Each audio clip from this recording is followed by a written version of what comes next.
Hello, this is Raghunath. I run a social service for teenagers, especially for those with academic challenges called HowUCan. If any of you would like to know more about me, what's my background, how I now come to do what I do for teenagers, I would urge you to please watch the video in my YouTube channel, How You Can by Raghunath TV, the one titled Introduction and Overview for the Time Management series. You will learn a lot more about me and why I do what I now do. In a series of videos focused on time management for you as teenagers, I help you learn the methods, habits, and practices and concepts of time management for you as a teenager. These have helped me a long way in my academic and professional journey. In the previous videos and modules, you have learned many of the important inputs that go into eventually enabling you to manage your time through having a calendar or a time schedule. Example, in Module 3 and Module 4, you learned how do you go about identifying what are all the things that you need to do to schedule in your time calendar. There comes a very big element of the 4 elements of time management, which is how much to do. In this module, starting with this video, I will train you on the various elements that go into training you on understanding and implementing the estimation. How much time should I allocate? How much time should I allocate for this activity versus that activity? Too much, too little, etc. Before that, in this video, I'm going to help you understand some very important nuance. I'm going a step backwards. Even before you can say I have an estimate of time, I'm going to step 0, as they say. In estimating the time needed for the various tasks that you have, I would like to help you understand a very important requirement of planning a plan. Mark my words. I'm not saying make a plan. Yes, we will do that. So how do you plan to make a plan is what this lesson is about. What is this thing called planning a plan? Why is it important? Let us try and understand in this lesson. Imagine you have a task which you look at it without having any basis for determining how long it will take. You just decide, I will do it later. I don't think this is necessary. There is so much time. I will do it later. Come the deadline, the previous date of the deadline. You look at it, oh my God, there is so much to do on this. I didn't know that I have to do so much for completing this, and you get stuck. You scamper around in the last minute. Obviously, the result will be what it can be. When you do not have the time that you need to invest, and you did not invest the time that you should have, the outcome is obviously poorer than you could have made it. Then the mind takes over. Your mind tells you something very strange. And this is common. It tells you, I would have done a lot better if only I had decided to do earlier. If only I had started early, I would have done better. The question to ask, yes, your mind is saying that. It's factually correct. Why did you make the assumption that you have a lot of time?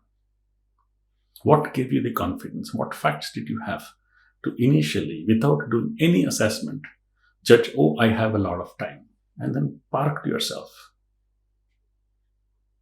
This results in what in psychology we call principle of counterfactual fallacy. You go against facts, live through a consequence, and then question that in the first place. Very often people end up doing that. The way to solve this is to get behind, ascertain facts, ascertain what needs to go in to do the tasks that you have. That is all there is to planning a plan. Being ready beforehand. In short, and I'm not saying anything new here, in short, I'm just refreshing your memory First, be ready, make sure before you sit in front of your calendar to populate it.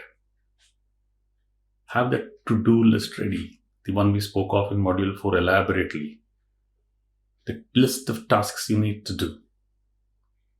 Make sure you have that with you and not in scraps of paper in various shirt pockets or pouches or bags. Everything needs to be in one place. Ensure you have that with you. Otherwise, you're going to be doing a half-baked, half-list calendar. Secondly, you have to have a prior knowledge, like we have seen it in Module 4. What do some of them imply in terms of difficulty, volume? Too much. So much time needed for this. This is easy activity, smaller volume time. 1 page, 20 pages. 1 problem, 15 problems. You have to ascertain the level of difficulty and the volume of work. And this is a learning in life you have to wake up to. New topics, new learnings take more time to learn. Example, if teacher has introduced calculus to you, the initial days of calculus, you will take more time.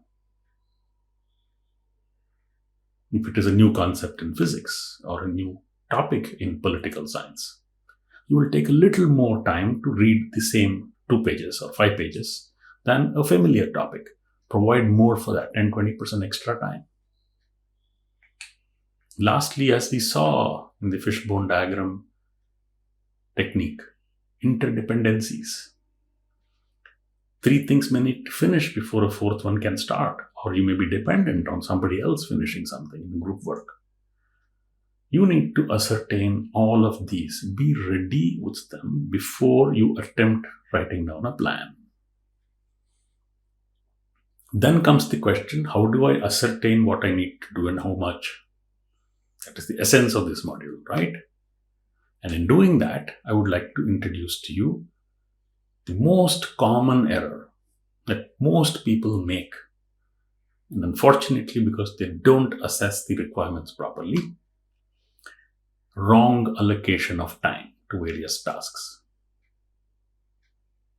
If something needed X hours, they may have mistakenly given it 0.25, quarter of what is needed, or overdone it 2 hours, whereas it deserves only half an hour. Wrong allocation leads to huge loss of time and misplaced priorities. How do we prevent that? I would like you to first understand that allocation is a very important task with your hand, with you, to make sure you have a robust plan. We'll understand that through a simple game of chocolates. We will use chocolates and I will display a game. Unfortunately, I can't involve any of you since you're all online. A game of chocolates to help you understand the importance of allocation. Imagine there are 2 teams who have to play this game. Team 1 is headed by Rahul. Rahul, I don't know if there is a Rahul watching this, but let us for namesake say it's Rahul who leading the team or leading the team 1 for this game. Rahul's task is to distribute 7 chocolates to his 3 friends, 3 team members. 7 chocolates to be distributed in any way he wants to the 3 of his teammates. So what Rahul does, he looks at the first fellow. Oh, he's my great friend Ajit. He and I are bum chums. He gives 4 out of the 7 to him. Without any basis for it, without prior knowledge on what this results in or the consequences, he just gave away 4 out of 7 to Ajit, his friend. Then he's left with 3 out of 7 and 4 is gone, he's left with 3.